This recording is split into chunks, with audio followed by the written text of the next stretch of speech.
മാനന്തവാടിയിലെ ആളെക്കൊല്ലി കാട്ടാന ബാവലി സെക്ഷനിലെ വനമേഖലയിൽ ഉണ്ട് എന്നുള്ള സിഗ്നൽ, ആനയുടെ സിഗ്നൽ ഇപ്പോൾ വനം വകുപ്പിന് ലഭിച്ചിട്ടുണ്ട്. ശ്രീജിത്ത് ഉണ്ട് വിവരങ്ങളുമായി. ശ്രീജിത്ത്, ഈ ചെറിയൊരു ആശ്വാസം എന്ന് തന്നെ പറയാം. ആനയുടെ സിഗ്നൽ ലഭിച്ചു എന്ന് പറയുന്നുണ്ട്. ജനങ്ങളുടെ ഒരു ആശങ്കയ്ക്ക് ഇപ്പോൾ ഒരു ആശ്വാസം, ചെറിയ ആശ്വാസം ഉണ്ടായിട്ടുണ്ട്. പക്ഷെ അപ്പോഴും വനം വകുപ്പ് അങ്ങോട്ടേക്ക് തിരിച്ചു എന്ന് പറയുന്നുണ്ട്. അവിടുന്ന് വനം വകുപ്പ് നൽകുന്ന വിശദീകരണം എന്തെങ്കിലും ഉണ്ടോ?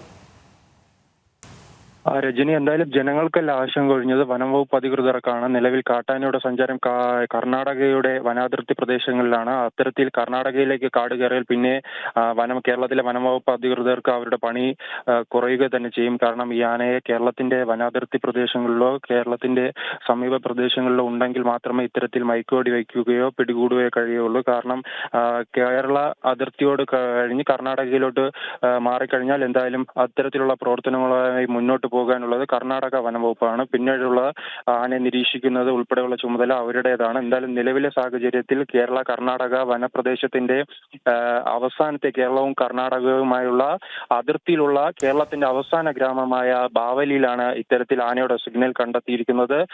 അതോടൊപ്പം ഇത് വനാതിർത്തിയോട് ചേർന്ന പ്രദേശമാണെങ്കിൽ വനവാസികൾ ഉൾപ്പെടെ തിങ്ങിപ്പാർക്കുന്ന മേഖലയാണ്. അതും വലിയ ആശങ്കയാണ്.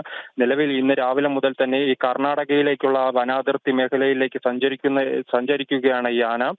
ഇന്നലെ ഈ അജീഷിനെ കൊല്ലപ്പെട്ട സ്ഥലത്ത് നിന്നും ഒരു കുന്നിന് മുകളിലായിരുന്നു. ആ സ്ഥലത്ത് നിന്നും രാത്രി തന്നെ ആ കുന്ന് ക്രോസ് ചെയ്ത് അടുത്തുള്ള കാട്ടിക്കുളത്തിലെത്തുന്നു. കാട്ടിക്കുളത്തിൽ നിന്ന് സഞ്ചരിച്ചാണ് നിലവിൽ ബാവലിയിലേക്കുള്ള സഞ്ചാരപാതയിലുള്ളത്. ഈ സഞ്ചാരപാതയിൽ അടുത്ത സ്ഥലമെന്ന് പറയുന്നത് കർണാടകയുടെ സമീപ വനാതിർത്തിയാണ്. എന്തായാലും കൂടുതൽ ദൗത്യസംഘം ഈ മേഖലയിലേക്ക് തിരിച്ചിട്ടുണ്ട്. എന്തായാലും ഈ ആനയെ ഈ ബാവലിയിൽ തന്നെ നിൽക്കുകയാണെങ്കിൽ എന്തായാലും മയക്കുവെടി വെച്ച് പിടികൂടാനാണ് വനംവകുപ്പിന്റെ തീരുമാനം. അതിനുള്ള ദൗത്യസംഘം എല്ലാം അങ്ങോട്ട് തിരിച്ചിട്ടുണ്ട്. മയക്കുവെടി സംഘവും അങ്ങോട്ട് തിരിച്ചിട്ടുണ്ട്. എന്തായാലും ആനയെ നിലവിൽ ലൊക്കേറ്റ് ചെയ്തിട്ടുണ്ട്.